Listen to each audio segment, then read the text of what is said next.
Now, it's interesting. I want to know, what is it that you're struggling or you think you're struggling with when it comes to first dates? I think it's the initial nerves, for sure. I get nervous because I'm unsure of what their reaction will be to me. And also, sometimes it's a blind date, so what do you do? He already has a very attractive, low-sounding voice, which is wonderful. However, it's really important for him to mirror other voices where you're moving up high in the voice. That would help him very much in his nerves, so he doesn't feel he's stuck in a box and the person might anticipate or think that he's nervous. They will see his voice in different areas, which is very important in any date that you have. I want you to jog on the spot. To jog on the spot? To jog on the spot. Okay. There is sense in this, okay? Okay. Are we running a race or? Well, we can look at it like that. Sure. But you're literally going to do this. Okay. And as you're doing it, I want you to do gu. Gu. Gi. Gi. Okay, so pretend you're on a date and you're talking. So how are you doing? How are you doing?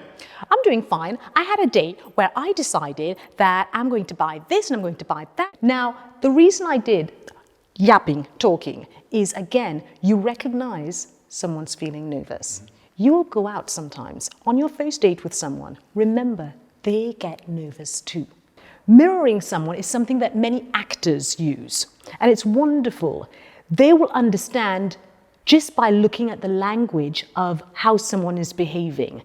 Now, it's interesting because when you're mirroring someone, you can actually do that with your voice. So imagine the person's talking away and they're la la la la.